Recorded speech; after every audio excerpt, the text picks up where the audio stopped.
Salut les gros bidous, bienvenue. C'est la suite de la vidéo où je vais vous présenter un petit peu toute ma collection. Mais cette fois-ci, j'ai fait le focus sur ici une dizaine de tarots. Je ne sais même pas compter. Et dans la vidéo suivante, une dizaine d'oracles destinés au marché de masse. Entre guillemets, on va voir qu'il y a des petites nuances. Mais donc, ils sont faciles à trouver, qui sont imprimés en très grande quantité par opposition à indépendants et ou auto-publiés.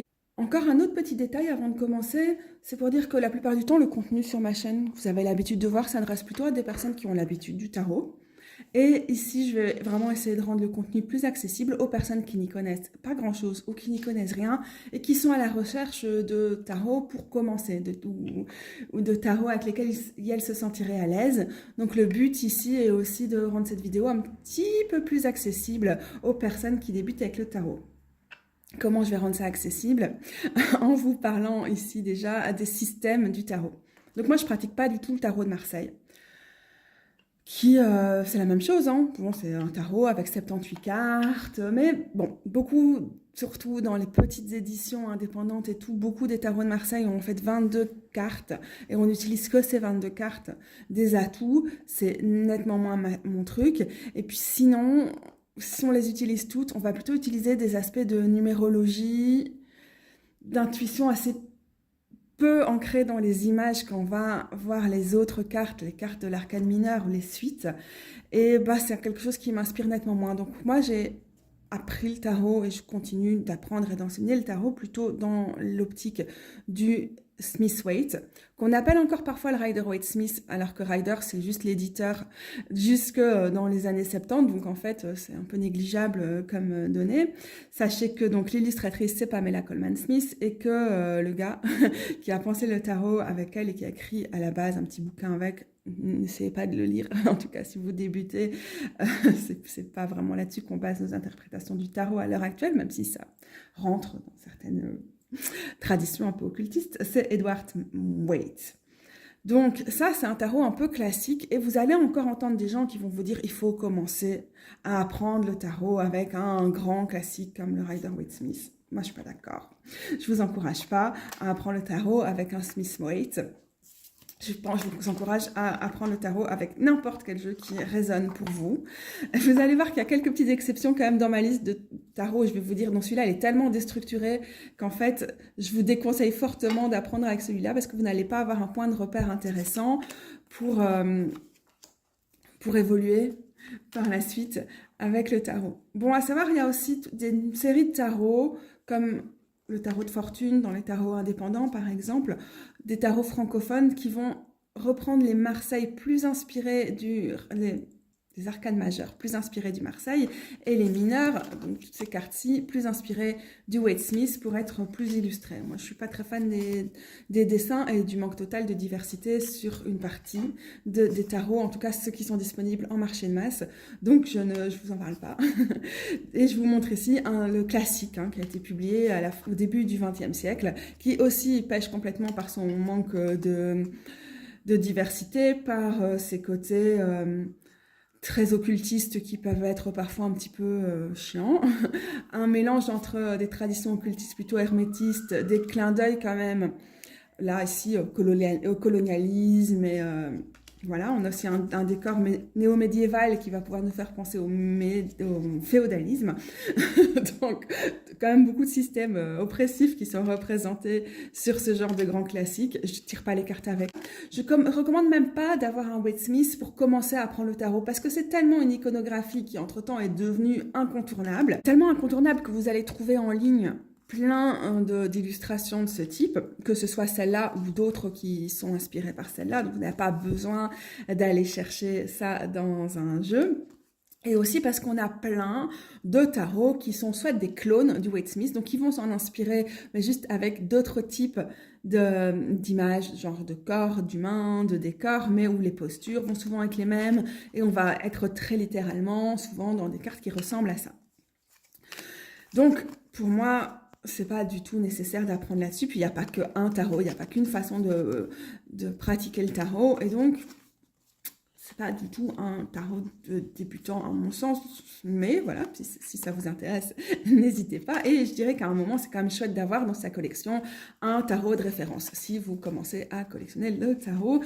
Et je me dis que ça doit être très très difficile d'apprendre le tarot à l'heure actuelle parce qu'il y a tellement de vidéos, de choix aussi sur les magasins en ligne ou dans les grandes villes, que ça doit être difficile de ne pas commencer à se dire ouais, je vais faire une collection, à craquer, à s'en tenir à 1 ou 2 jeux pour commencer, ce qui me paraît être le mieux et qui d'ailleurs peut être un idéal, même pas juste pour commencer, mais dans l'absolu.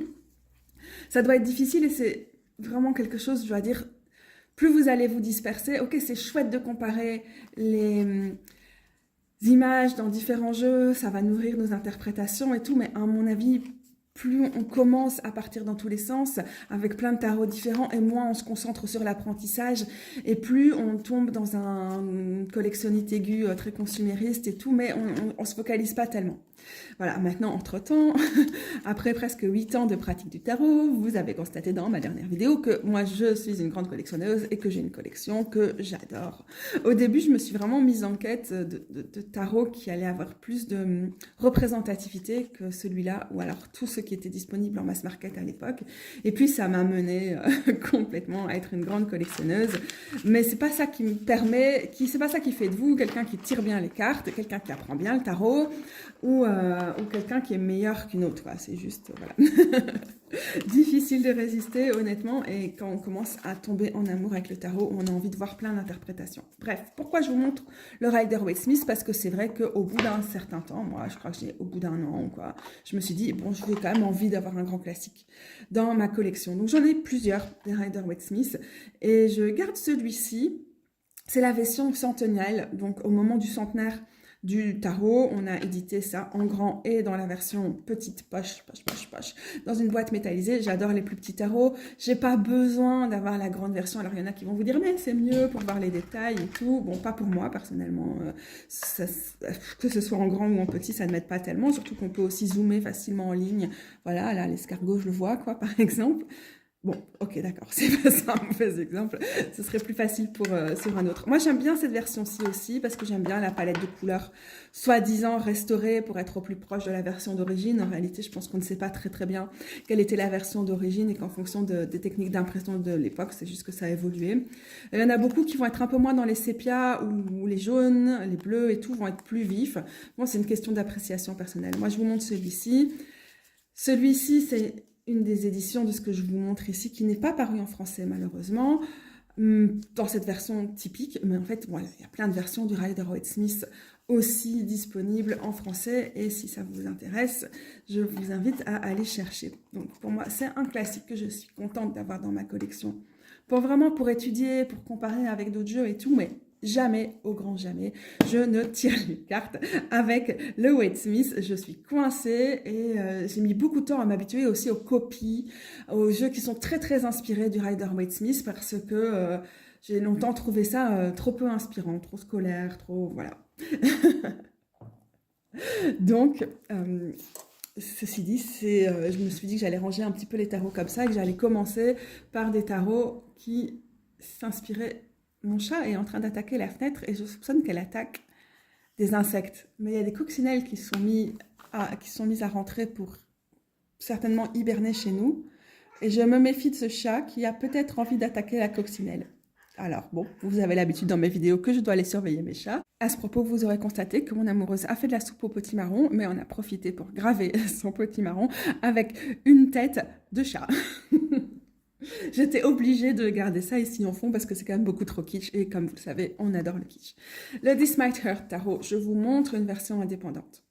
Une version auto-publiée qui date maintenant d'il y a quelques années. Sachez qu'il est disponible en version mass market très facilement chez Liminal Eleven dans sa version anglaise et chez Arcana Sacra, si je ne me trompe pas, dans sa version française. Il s'appelle aussi le tarot This Might Hurt en français, ça n'a pas été traduit. Donc ça pourrait faire mal, ceci dit, ça donnerait un peu long comme titre. C'est peut-être pas plus mal dans ces cas-là, je crois, de ne pas traduire. Donc la qualité va être un petit peu moins élevée dans les versions mass market. Ça dépend, c'est pas une règle générale absolue et tout, mais bon, dans ce cas-ci, je le sais, je l'ai déjà vu. Le papier est un peu plus fin, le carton est un peu plus fin. Je suis pas sûre que c'est la même. Si, je pense que c'est le même dos pour les cartes. Et la bordure en particulier au niveau du tarot francophone va être un peu plus large. Donc moi, c'est moins mon truc. Mais sur les couleurs, je pense que c'est assez fidèle. Comme ça, vous savez, je ne vous montre pas la version que vous aurez si vous achetez ce tarot, mais on en est proche. Oula, il fait très très sombre d'un coup, mais mon anneau LED nous aide bien, donc pour l'instant, je pense qu'on va continuer comme ça. Donc pour moi, ça, c'est un tarot qui est très inspiré du Waite Smith, qui n'est pas un clone, c'est pas très très rigide dans son inspiration. Il y a beaucoup d'éléments modernes, hein, comme ici le scooter qui ont été ajoutés. Il y a quelques éléments un peu fantaisistes, mais très peu. Et donc c'est une super revisite avec un style très BD, avec un travail de colorisation qui a été fait par une personne, voilà, la dessinatrice dessine, en fait l'illustratrice dessine, et il y a vraiment une coloriste qui s'occupe du travail de dessin, et j'aime vraiment, de colorisation, et j'aime vraiment ce que ça donne au niveau de la palette de couleurs, avec des tons différents selon les suites. Donc on a 4 suites hein, dans le tarot, les pentacles, les coupes, les bâtons et les épées, et à chaque fois on a une palette de couleurs qui va très bien démarquer les suites. J'adore ça.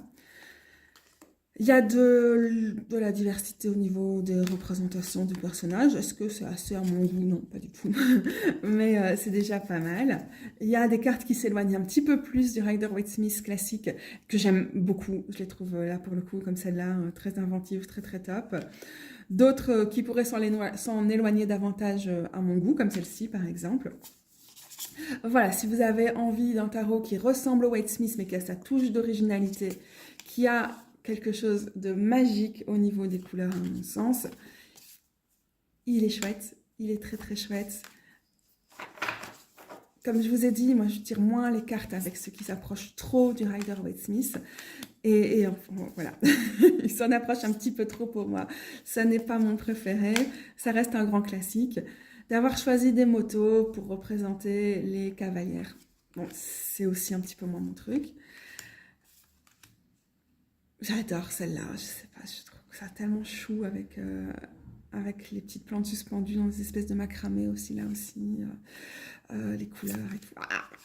Ah, il y a des personnages, je sais pas, le fou, je sais pas, je sais pas. Je suis moins convaincue par certaines cartes, je pense. Là, le 4 de coupe, il y a un travail vraiment sympa qui a été fait de revisite. Ici aussi. Et d'autres où la revisite est peut-être un petit peu moins prononcée. Et j'aime moins. Je ne sais pas parfois pourquoi les animaux ont remplacé les humains. Ça ne me rend pas plus sympathique.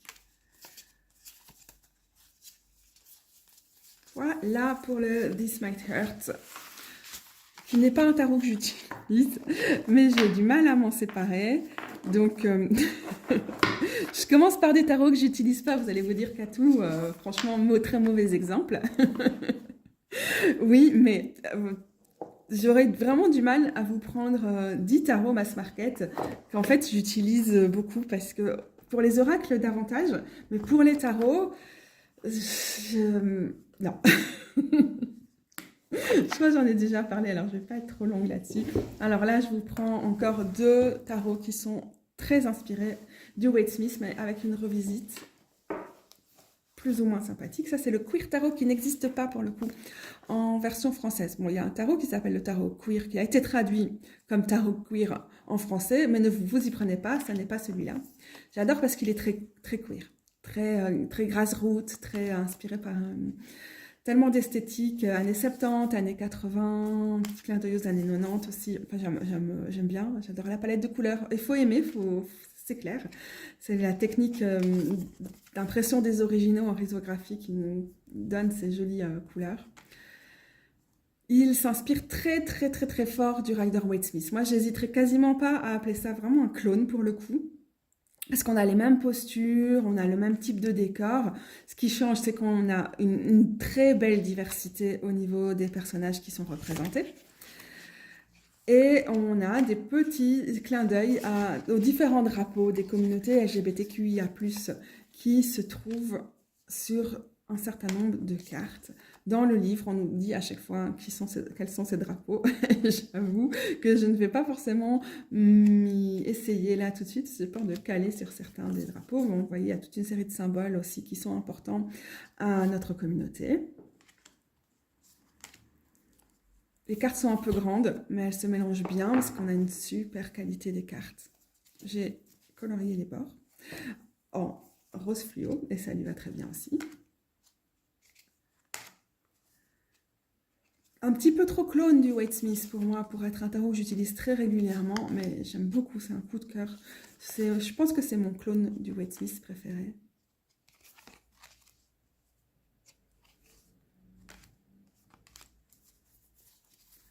Mais j'aurais souhaité que dans une envie de faire un tarot queer, il y ait un travail qui soit plus approfondi sur le fait de queeriser, de déconstruire et de proposer des alternatives un peu plus loin, sur certaines des images classiques du tarot, du Waite Smith du coup. Ça, c'est un peu un regret pour moi. Et aussi, je ne suis pas du tout convaincue par le livre, qui pour le coup est très classique et qui ne correspond pas à ma définition de queeriser le tarot. Mais voilà, chacun son truc. Et en tout cas, dans mon cas, je trouve que il n'y a pas besoin du livre, évidemment, pour lire un tarot aussi fidèle au Waite Smith, puisqu'on voit voilà.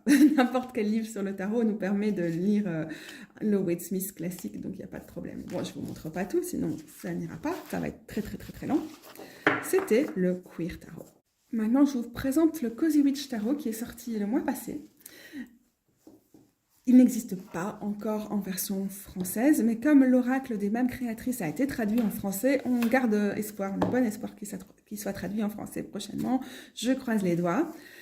Alors, celui-ci, je l'ai bien modifié, donc je vais déjà le préciser. Il venait, allez voir ma vidéo de review si vous voulez voir, parce que je vous montre comment je le modifie. Il venait avec une petite phrase ici que je n'aimais pas du tout, qui me perturbait dans mon interprétation. Et donc voilà, je l'ai enlevé. C'est à vous de voir ce que vous pensez de ces phrases. Pour moi, vraiment, je fixe beaucoup trop sur l'écrit et donc ça me détournait complètement du reste, ça me passait en mode oraculaire, ça ne correspondait pas toujours à mes interprétations de la carte, où ça donnait un aspect tellement limité de la carte que je trouvais ça vraiment dommage pour lire avec ce tarot. Après, il y a des gens qui trouvent ça sympa comme tarot de débutante. Ce n'est pas ma définition d'un chouette tarot de débutante d'avoir quelque chose qui va être trop contraignant comme une phrase, mais bon, voilà. J'en parle en détail dans ma vidéo sur le sujet, donc je vous laisse aller la voir si vous le souhaitez. Les liens sont en dessous et peut-être au-dessus. Donc, on a un tarot très inspiré du Waite Smith dans un univers sorcière, exclusivement féminin, avec beaucoup de jeunes femmes ou de filles aussi, et un côté esthétique witchy, cozy, automnal, qu'il faut aimer, que je trouve donne pas trop mal dans ce tarot. Mais je rentre davantage dans mes critiques sur l'esthétique de ce tarot-ci dans ma vidéo qui lui est consacrée, donc je ne vais pas trop rentrer dedans. Du coup, je le trouve très chouette aussi pour les ados. Bon, j'ai beaucoup de critiques par rapport à cette carte, mais vous pouvez le voir dans la vidéo aussi si vous voulez. Alors, sur la diversité des corps et aussi, surtout, chose rare dans le tarot, parce que quand on a de la diversité, c'est rarement aussi au niveau des corpulences. Il y a beaucoup de personnes gros, et ça fait du bien parce qu'on est là et qu'on fait un large pourcentage de la population et qu'il y en a marre de se voir nulle part, ou pas assez en tout cas. Donc c'est aussi une des raisons pour lesquelles c'était un gros coup de cœur. De ce côté-là, le Queer Tarot fait aussi un travail assez sympa. Il faut le mentionner. Ça ne va pas être un de mes préférés, mais là pour l'automne, en tout cas, c'est un tarot assez agréable à utiliser. Et puisque cette vidéo est consacrée à vous conseiller des tarots indépendants, pas indépendants, du coup, mass market, il faut bien que je vous en trouve. Et voilà où on en est. Allez, on avance. Le suivant, c'est le Fifth Spirit Tarot. Pendant que j'essaie de rentrer mon Cozy Witch dans un pochon qui n'a pas été prévu pour lui, donc je vais le faire en plusieurs parties. Le Fifth Spirit Tarot, je vous préviens, j'ai ma version indépendante parce que j'ai prêté / donné ma mass market. Donc ça ne ressemble pas du tout au niveau de la qualité des cartes. Et il y a certaines cartes qui ont été changées. Donc, que ce soit les félins, donc le format aussi un peu petit de ce tarot au niveau de son épaisseur, parce que c'est des cartes félins, que ce soit au niveau de la saturation des cartes, que ce soit au niveau que ici, c'est pas noté qu'on a le 5 de pentacle, mais c'est noté dans l'autre version.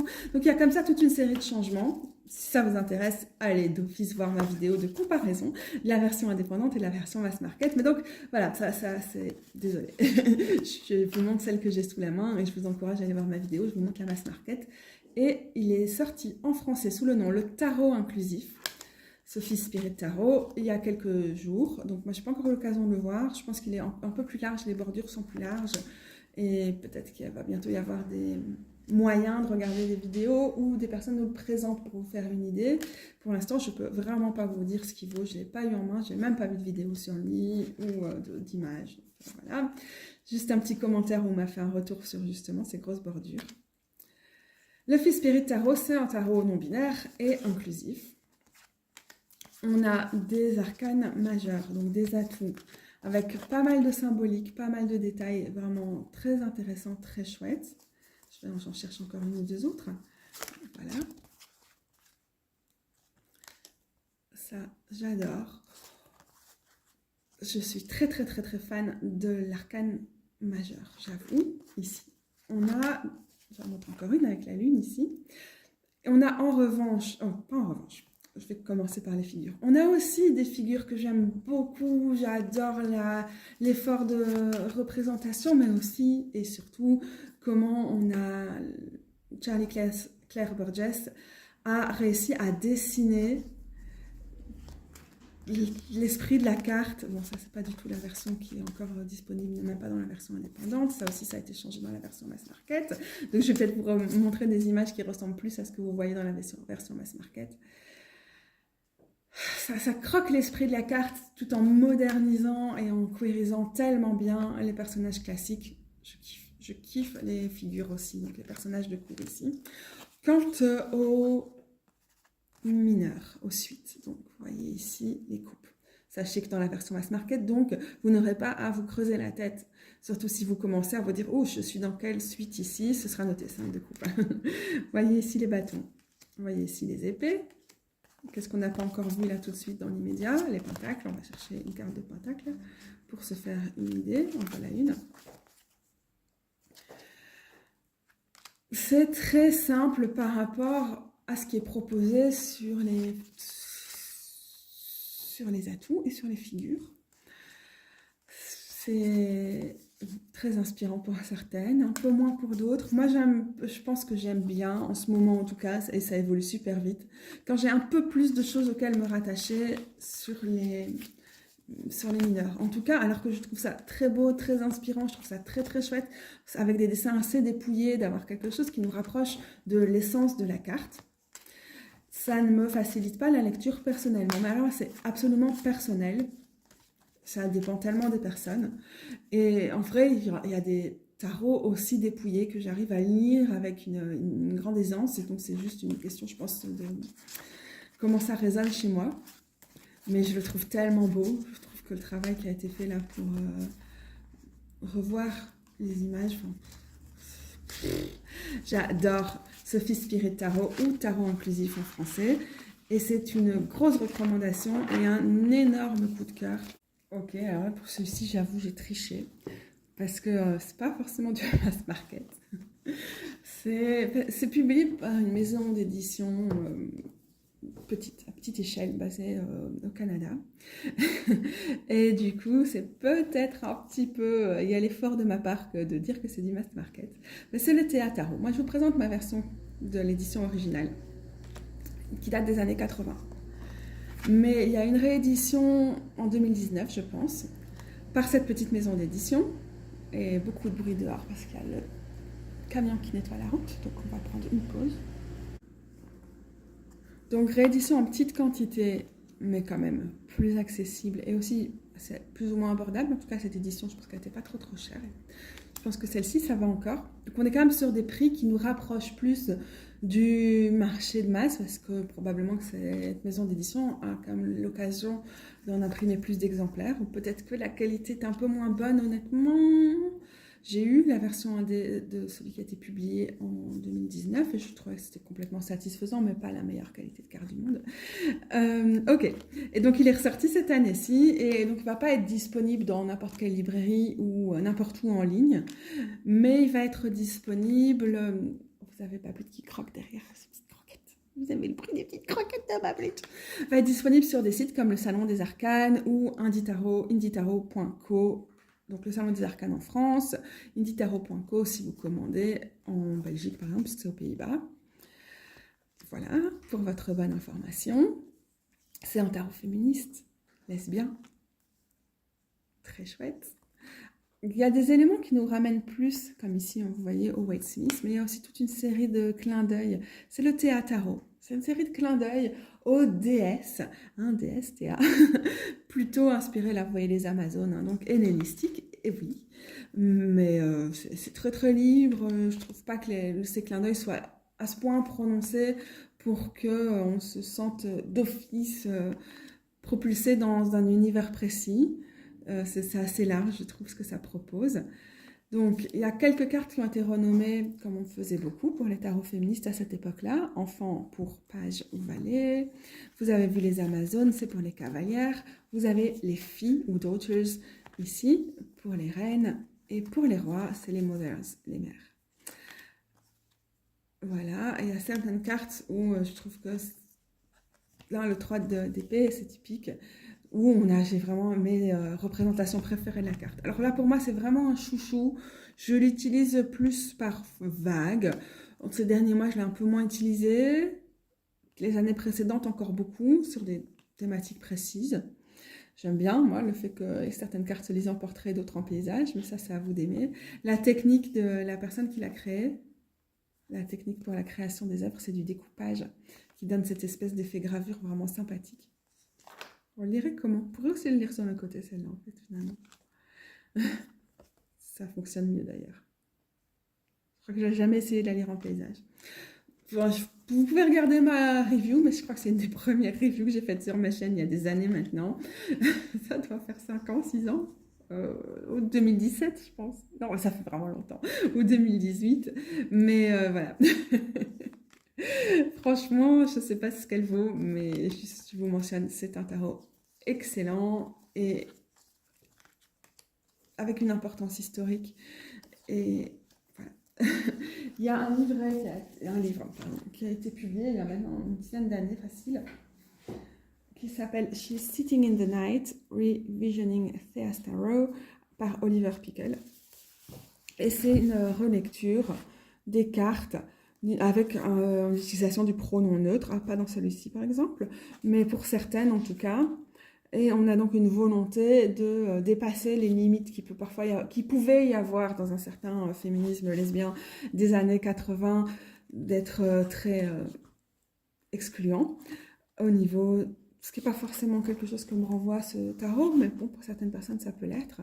Donc ici on a une volonté de le rendre plus inclusif, plus invitant pour les personnes LGBT et queer en général, je dirais. Mais voilà, à vous de voir. Je sais que pour certaines personnes, ça ne fonctionne pas vraiment.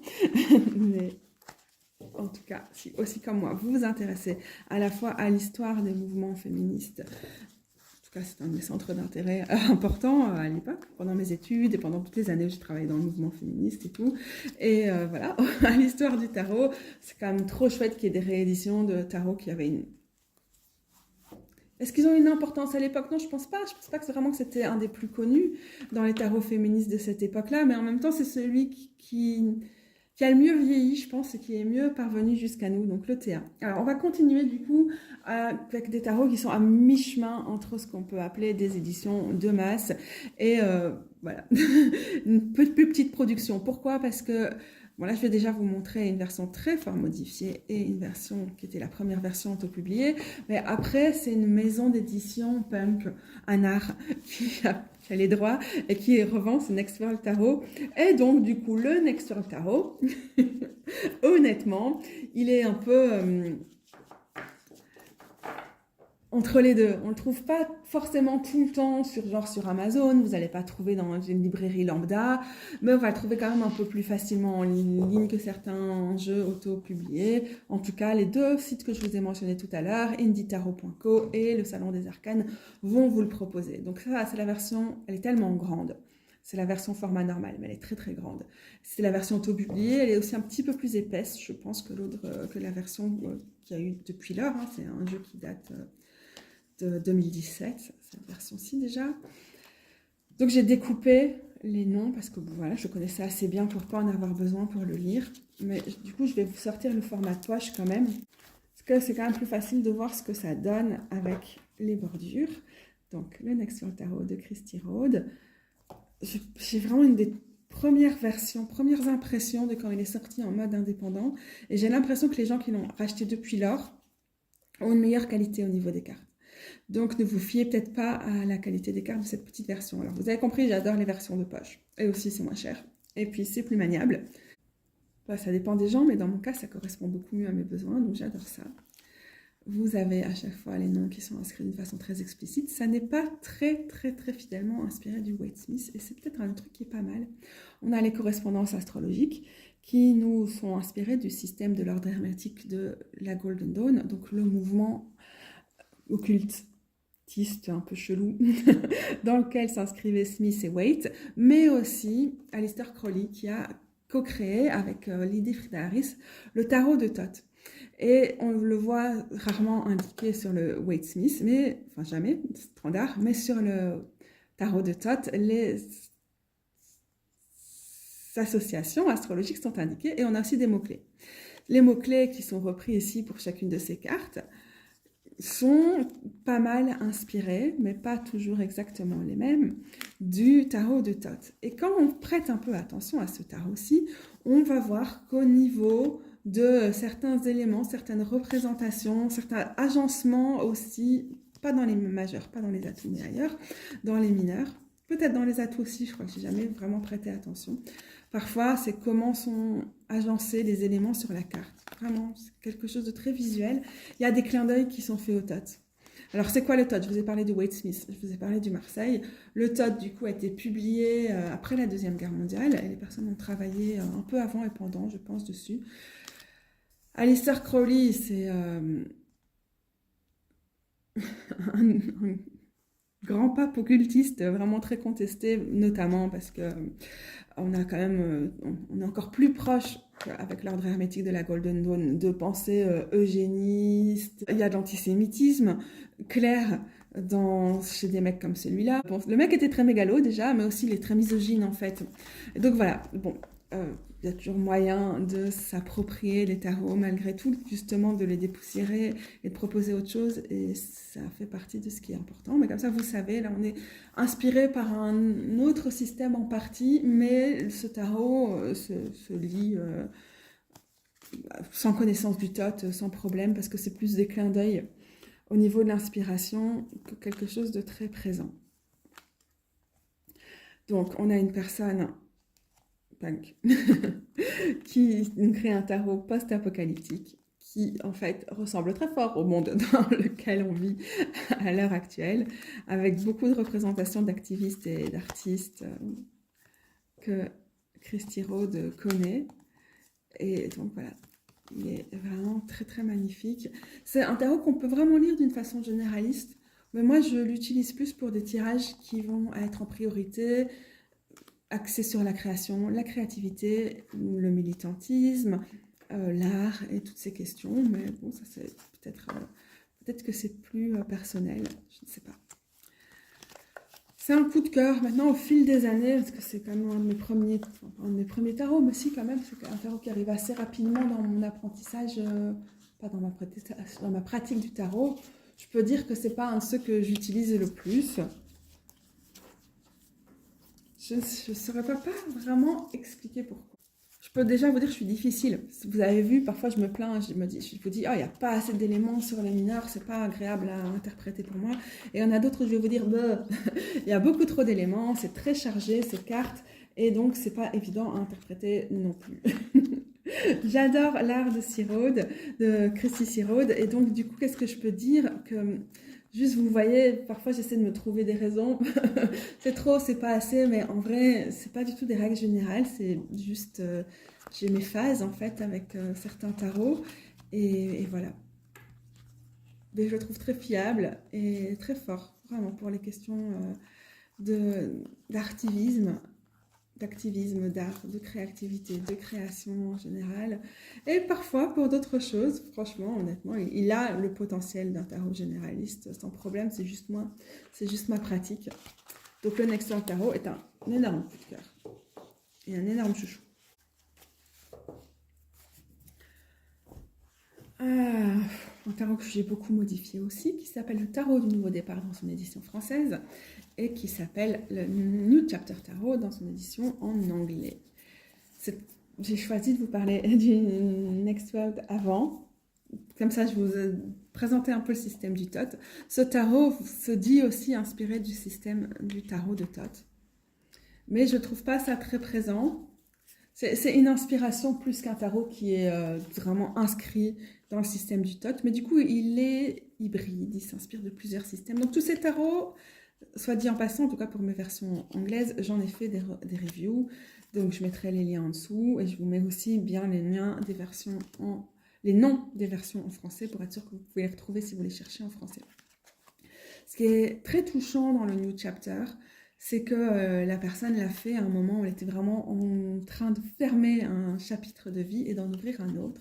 Et donc il a ce côté liminal, ce côté d'être entre deux océans, littéralement. La personne quittait l'Écosse pour l'Amérique du Nord.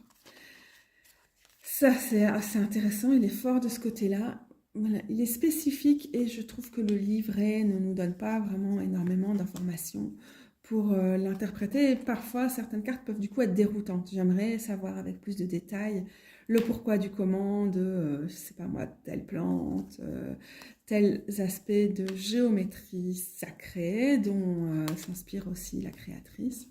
Ce que j'aime beaucoup, c'est que c'est du dessin. Vous avez remarqué, je vous présente beaucoup de choses qui ne sont pas du dessin digital parce que c'est pas du tout ce que je préfère, le dessin digital. Et ici, c'est du dessin à l'aquarelle que pratique cette personne-là. Donc, on a une digitalisation des peintures aquarelles. Ça, c'est toujours un coup de cœur pour moi. C'est ce que je préfère de loin. Vous aurez sûrement remarqué. Il sort de temps en temps. C'est pas un des tarots que je sors le plus souvent. C'est pas non plus que je lis jamais avec, mais c'est pas un tarot qui va rester à côté de moi tout le temps. Parfois, j'ai envie de lire avec lui, mais voilà. En tout cas, si je dois vous parler des tarots mass market que je vous recommande, il faut qu'il en fasse partie parce que déjà visuellement il est très chouette et parce qu'il est original, qu'il a son système propre, qu'il est inspiré de différentes traditions, de différentes écoles du tarot, mais aussi que la personne y a vraiment mis ses tripes, des éléments très très personnels de ce qu'elle a traversé en traversant un océan finalement. On a par exemple là, c'est son chat qui est décédé, je pense, pendant qu'elle faisait le tarot. Ça, c'est quelque chose que j'aime vraiment beaucoup, que je trouve très très touchant. Et oui, parfois on n'est pas très équipé pour comprendre exactement ce qu'elle traversait. J'ai vu en ligne qu'il y a beaucoup de gens qui n'étaient pas très contents de la qualité des cartes. Et moi, je trouve ça vraiment chouette. Par contre, je trouvais que les bordures, ça m'ennuyait. Enfin, ça m'ennuyait pas, mais j'avais envie d'un projet créatif et j'adore modifier mes tarots. Donc, j'ai coupé les bordures et j'ai peint les bords en noir. C'était beaucoup de travail. Et si vous voulez voir comment ça s'est passé, j'en parle dans mes vidéo de modification des tarots, je vous montre un peu les détails du processus. J'essaierai de penser à mettre le lien en dessous. Mais voilà, donc moi j'aime bien parce que ça fait quelque chose qui est assez proche d'une édition de poche. Ouais, ça fait une édition de poche.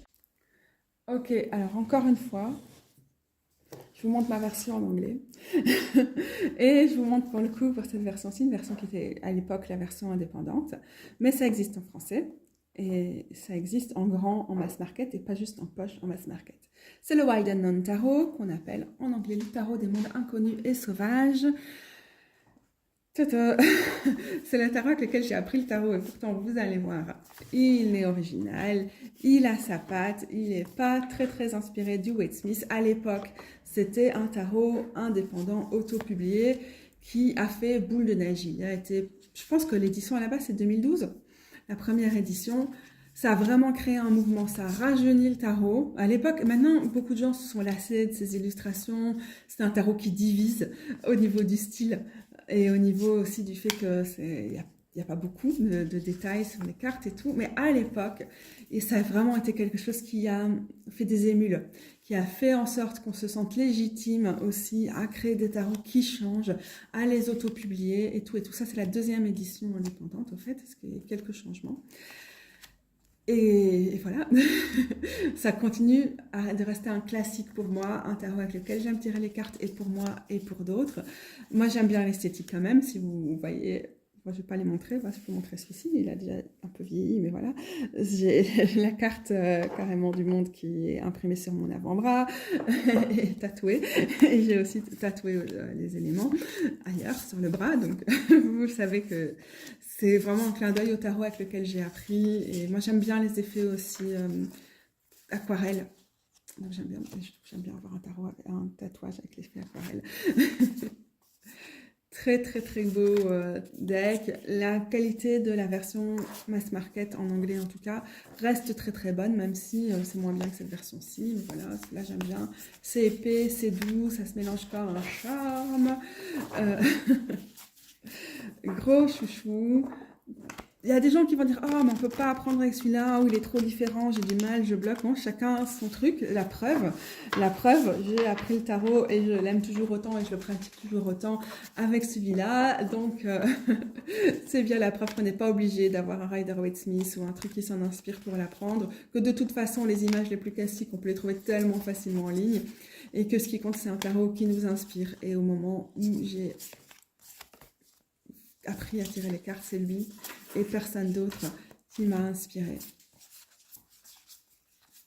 Grosse recommandation, gros coup de cœur. Comment je vais vous dire autrement que depuis presque 8 ans, c'est un de mes tarots, un des tarots auxquels je reviens. Bon, alors, évidemment, c'est toujours la même chose. Quand on a des tarots avec lesquels on fonctionne depuis aussi longtemps, je peux être quelques mois, parfois même presque un an, quoi, sans tirer les cartes avec lui. Mais quand il revient en général en fanfare. Et c'est toujours un plaisir de me reconnecter avec lui. Du coup, j'ai acheté la petite version de poche. Parce que celui-là est quand même assez gros et assez précieux pour moi comme édition indépendante. Mon premier tarot, je ne veux vraiment pas l'abîmer. Donc, j'aime bien avoir une petite version à prendre quand je me balade. C'est mini. Ça, c'est plus mini que... C'est le plus pocket de tous mes pockets. En fait, j'ai aussi une vidéo sur mes tarots de poche. Autant ma collection s'est peut-être élargie, mais si ça vous intéresse. Évidemment, c'est toujours un peu compliqué dans les tarots de poche, dans beaucoup, ça dépend du choix du carton pour les cartes. C'est que ça reste un tarot de 78 cartes, et donc parfois c'est assez épais au niveau de la manipulation. Vous voyez, c'est un peu difficile à remettre en place. Assez épais par rapport au fait que les mini. Sur les dessins, comme il n'y a pas énormément, on ne perd pas grand-chose. Voilà, franchement, ça fait un peu fantaisie, comme ça, c'est pas la grande qualité. C'est quand même vraiment chouette qu'il existe en mini-version. C'est pas toujours le plus maniable, honnêtement. Alors, vous voyez, par exemple, la justice n'est pas tout à fait la même dans la version ultérieure à la version indépendante. Du coup, j'ai eu à un moment la version du Pocket Animal Spirit. Je vais vous mettre le nom en français en dessous parce que là, je ne connais pas de mémoire. Je l'ai mis en grand. Et il y a quand même un certain nombre de choses qui m'ennuient dans le travail de Kim Krans, sur le côté un peu New Age et un peu appropriation culturelle, ou en tout cas pas très très clair sur ses sources d'inspiration et son positionnement par rapport à elle, toujours. Donc à un moment, je l'ai offert à une amie. Je ne vais pas garder. Mais quand il est sorti en poche, je me suis dit que quand même, parce que j'aimais bien le travail au niveau du dessin et que j'aime bien avoir des jeux qui peuvent travailler, avec lesquels je peux travailler ensemble, je trouvais quand même vraiment chouette de le revoir dans ma collection. Donc là, je ne vends plus un tarot, mais un oracle. Encore qu'il y a 78 cartes et qu'on a 5 suites. Et donc, il y a une inspiration tarot aussi qui peut revenir. Je n'ai pas grand-chose à dire dessus, mais je vous montre aussi dans les petites choses mass market qui peuvent être sympas, c'est qu'il y a des oracles qui vont avec. Par contre, d'autres oracles. Elle a fait 2 autres oracles à l'heure actuelle Kim Krans. Il y en a un que j'ai pas, ce qui me parle pas du tout, et un autre ici que j'ai bien modifié. Enfin, c'est pas qu'il me parle pas, mais c'est trop ésotérique pour moi. Celui-ci, je l'ai bien modifié. Je me suis amusée à couper les bords. J'ai enlevé une partie des cartes qui m'ennuyaient. C'est le Wild Unknown Archetypes. Et voilà. Joli oracle mass market aussi, j'en profite pour vous le montrer. C'est pas un de ceux que j'utilise le plus souvent au final, mais il a son intérêt. Et encore une fois, je pense que quand on est passionné à ce point par le tarot et qu'on a ce rapport sentimental avec le tarot avec lequel on a appris, voilà, je justifie comme ça le fait que ce soit quand même important pour moi d'avoir les différentes parties du travail de Kim France. On va rester dans des tarots qui s'éloignent du Wade Smith. D'abord, on a le Herbcrafters, qui n'existe pas en français. J'ai remarqué que en fait, les prix des tarots, même les éditions plus anciennes, ont augmenté en général. Donc si moi j'ai pu payer une vingtaine d'euros, au maximum 25, mon édition, ici, il y a, je sais pas moi, 4 ans ou un truc comme ça, maintenant, on ne trouve pas vraiment en dessous de 30 euros. Bah oui, le coût du papier a augmenté. Après, je ne sais pas si c'est justifié, mais bon, voilà, pour mentionner. C'est donc un tarot herboriste, un peu militant. Donc, on a à chaque fois toutes les cartes qui sont associées à une plante. Puis, vous avez aussi un système qui va se lire d'une façon, au niveau des mineurs, plutôt numérologique. Donc, on a les figures qui ont été renommées. Et donc la façon dont c'est conçu au niveau numérologique, donc ça va nous rapprocher un peu plus d'un système proche du Marseille, ou un peu ailleurs, mais dans le sens où c'est difficile de lire autrement que numérologiquement les mineurs. C'est les as, c'est les plantes que tu peux trouver de tel endroit. Les deux, c'est... Et donc en fait, il y a quelque chose au niveau des plantes, par exemple les X, c'est peut-être les 4, c'est les arbustes. Je ne sais pas, je n'ai pas le livret sous la main. Donc on a un peu un système comme ça. Et je sais plus du tout c'est quoi. Mais il y a un système où les 5, c'est des espèces qui sont en danger. Par exemple, donc voilà, vous voyez ici avec un as, et c'est de l'Achillée millefeuille, que c'est quelque chose qu'on trouve absolument partout, effectivement. Chez nous et peut-être ailleurs. Donc voilà, franchement, je ne saurais plus dire avec certitude c'est quoi le système, mais il y a un système qui va avec. La preuve que je ne l'utilise pas souvent, et quand je l'utilise, j'aime quand même bien avoir le livret sous la main, parce que voilà, il est novateur. Et en fait, voilà, c'est peut-être l'occasion de vous dire que autant c'est chouette de pouvoir être fluide avec le tarot, de ne pas avoir besoin des livrets, et voilà, de s'émanciper des livres d'accompagnement et tout. C'est aussi ok d'avoir un tarot, ou à la limite tous vos tarots, que vous lisez principalement avec votre livre et que vous n'apprenez jamais en détail le système du tarot, parce que voilà, c'est exactement ce que j'ai fait avec celui-là. Il y en a d'autres où je me mets bien davantage, avec beaucoup plus de volonté à l'apprentissage du système quand c'est un tarot avec un système spécial. Mais il y en a certains où, je vais vous le dire honnêtement, je ne me casse pas la tête et je me fais ma première interprétation sur base des images, des plantes et tout, et puis de ce que moi je pense déjà de la carte dans le tarot plutôt traditionnel inspiré de Wade Smith. Mais après, c'est clair, si je tire avec ce tarot-là, je fais confiance au livre et avec plaisir, et je n'ai aucun problème à le dire. Peut-être que c'est un truc qu'il faut rajouter ici. Bon, c'est vrai que si vous avez envie à un moment de lire les cartes pour d'autres personnes, si vous voulez faire des tirages ultra fluides ou quoi, bien sûr, c'est sympa de pouvoir s'émanciper des bouquins. Bien sûr, évidemment. Mais en fait, c'est pas oublié, il y a des gens qui lisent le tarot essentiellement pour y elles-mêmes, et je crois que c'est la majorité d'entre nous, en fait, et que ces gens, parfois, peuvent juste lire le tarot avec les livrets, avec les guides, et voilà. Du coup, c'est aussi peut-être important, ça peut être un critère de choix quand vous choisissez un tarot, de vous renseigner sur le livre d'accompagnement, est-ce qu'il va vous correspondre ou pas. Mais donc voilà, un tarot spécial qui va surtout vous intéresser si vous aimez bien travailler au jardin, travailler avec les plantes médicinales, travailler ou relationner, ou vous laisser guider, ou avoir comme guide ou allié, ou vous mettre au service d'eux. Tout ça n'est pas mutuellement exclusif, mais voilà, c'est à vous de voir quelles sont vos pratiques dans ce sens-là. Mais en tout cas, au sens large, si vous vous intéressez aux plantes, il peut être vraiment chouette. Ok, on est arrivé au dernier, qui existe en français. Son nom, c'est le tarot de la sagesse des sorcières. Je fatigue là, donc je peux déjà vous dire que je ne vais pas vous en parler 3 heures. Ça, c'était l'ancienne édition, qui venait avec un livret un peu plus grand que j'ai ici. C'est certainement encore l'édition que vous allez avoir si vous l'avez en français. Et ça a été, maintenant ça a été marketé comme, ok, c'est de luxe. On a sorti une édition standard, qui n'a rien de standard, c'est quasiment la même, c'est juste que la boîte est plus petite. Et le livret aussi, il est de là au fond. Les cartes restent ultra grandes, donc voilà, bah, c'est un peu moins cher du coup que la version de luxe à l'heure actuelle. C'est plutôt le prix de la version de luxe au moment de sa sortie. Mais avec ce grand format, je trouve que c'est pas forcément bien positionné dans cette carte. Enfin, je suis contente de la première version, mais j'ai eu quelques problèmes parce que c'est pas une qualité optimale des cartes. Et bon, voilà. Bref, comme c'est un tarot que j'utilise beaucoup en ce moment, j'ai voulu le racheter. Et surtout, bon, je me suis laissée arnaquer quand même par le marketing. On nous a bien fait croire qu'on avait une version plus standard, plus facile à porter et tout. Alors, c'était un pur mensonge marketing de la part de Hay House. Voilà.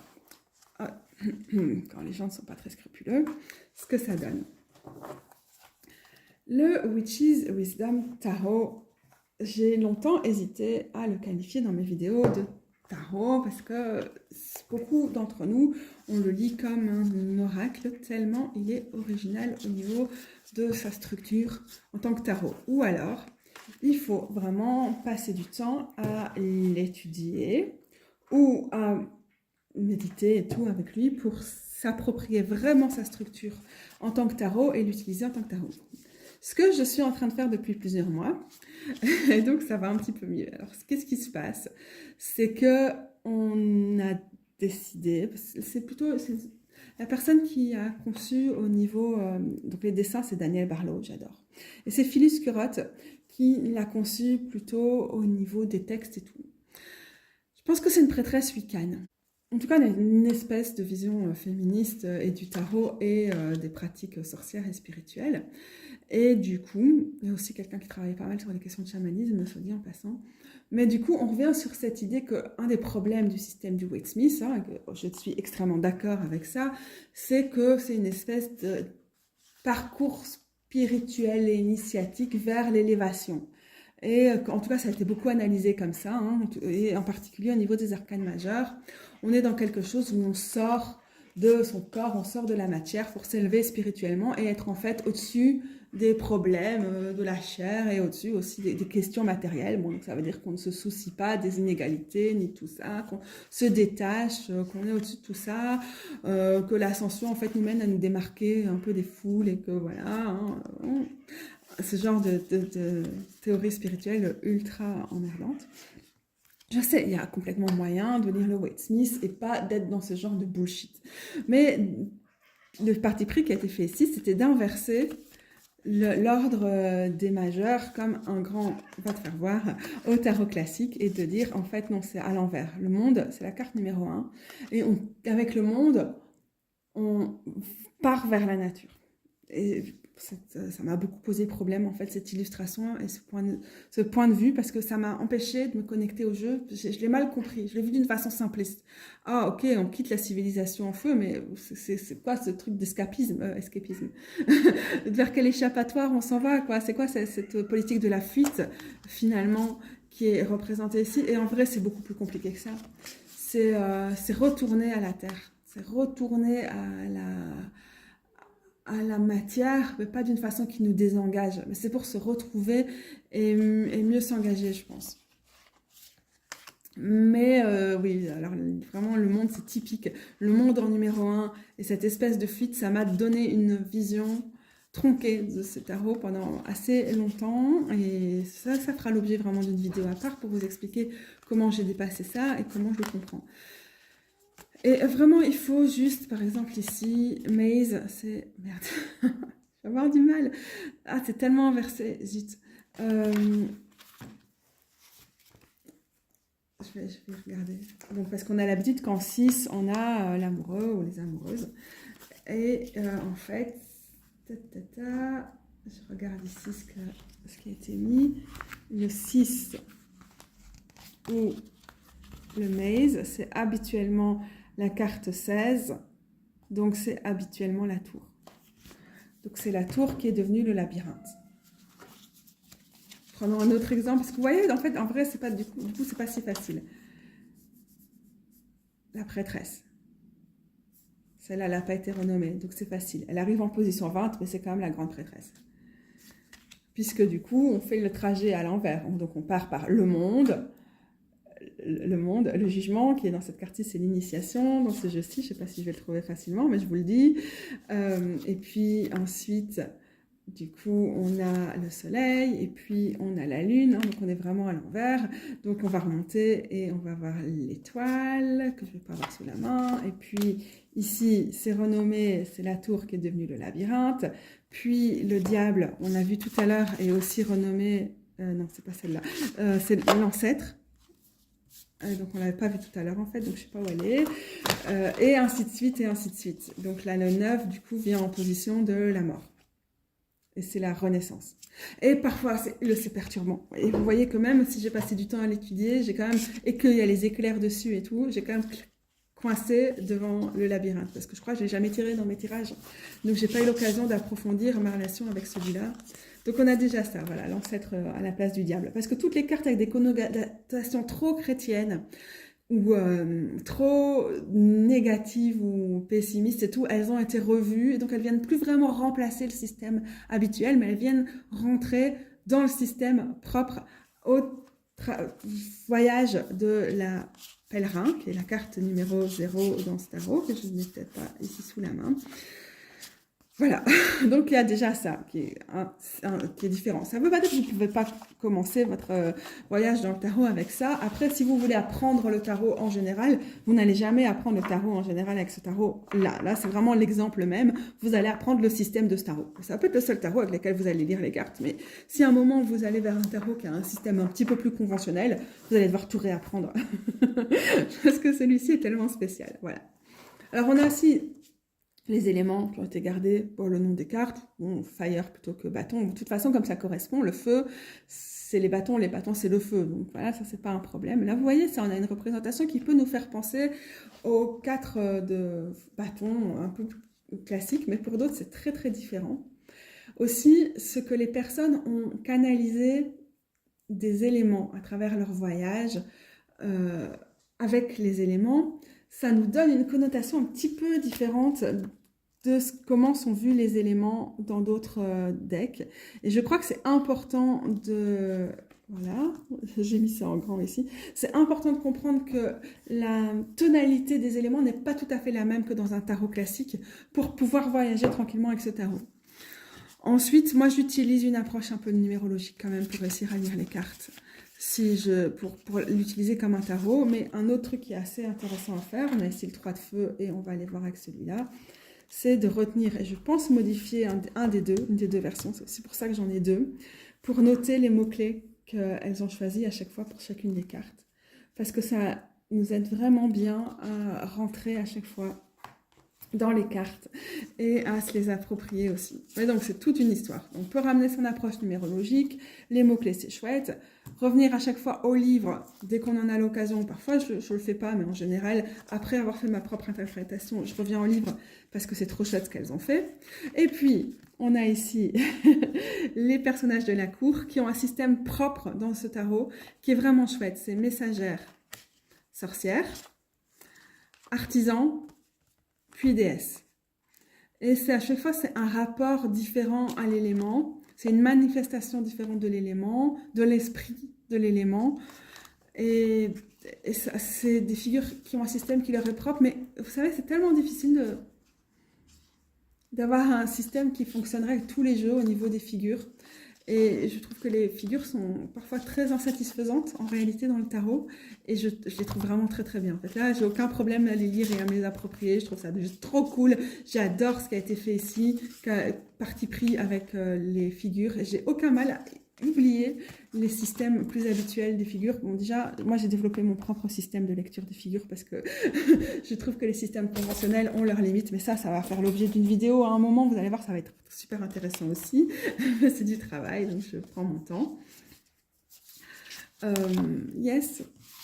Ouais, très très fan des figures, très fan de ce tarot, mais c'est un tarot qui est un oracle qui est un tarot. C'est pas un tarot pour apprendre le tarot, mais c'est un tarot pour apprendre une version plus animiste ou plus sorcière du tarot, plus féministe aussi, plus éco-féministe, parfois de façon un peu perturbante, mais on est aussi là pour ça. Alors regardez cette nouvelle édition standard, les couleurs sont pas tout à fait les mêmes. Il y a, je pense que le vert est un peu plus présent, et là d'ailleurs il y a une petite erreur d'impression. Aussi la personne, et je trouve que sur celui-ci ça m'aide du coup à le voir un peu plus, on voit le papier aquarelle sur certaines des cartes derrière, puisqu'on a scanné du coup les originaux pour faire ce tarot. Et alors là, moi, dès que je vois derrière le travail manuel de l'artiste qui a fait le tarot, je suis contente parce que le travail digital n'est vraiment pas du tout ce que je préfère. Donc un très gros coup de cœur finalement, ce Witch's Wisdom, même si j'ai mis beaucoup de temps à passer du temps avec lui et à avoir envie de me plonger dedans autrement que comme un oracle. Donc on termine mes recommandations sur un tarot très spécial. Je suis très fatiguée, je vous laisse. J'espère que c'était clair, j'espère que ça vous a donné envie malgré tout d'avoir des tarots qui étaient plus abordables que des tarots indépendants. Vous savez, au final, je reste une grande fan des tarots indés et auto-publiés. Ils ont leur prix, c'est clair. Et la plupart du temps, c'est pas cela que je peux me permettre d'avoir. Mais voilà, je voulais quand même un moment vous montrer dans ma collection les tarots plus abordables. Pas forcément tous très pas chers ou vraiment très accessibles au niveau du prix, mais souvent plus que des indés pour que... voilà. J'étais inspirée par un tag, j'en avais déjà vu beaucoup, hein, genre 10 Mass Market Decks, mais j'ai vu passer Mass Market Gems, et là ça m'a juste vraiment donné envie de me plonger dans ma collection et de vous en parler un peu aussi. Voilà, c'était juste ça, je vous mets le tag en dessous et la vidéo qui m'a inspirée du coup, et je vais mourir de fatigue. Parce que vous le savez, je n'arrive pas à me concentrer, à rester assise, à être dans le froid en plus, parce que le chauffage fait trop de bruit pour le laisser allumer pendant que je fais ma vidéo, pendant aussi longtemps, et j'ai toujours du mal à prendre congé dans ces cas-là, parce que je suis trop fatiguée pour réussir à wrap up, à emballer, à clôturer correctement la fin de cette vidéo. Bisous les gros bidous, merci d'être là et à bientôt.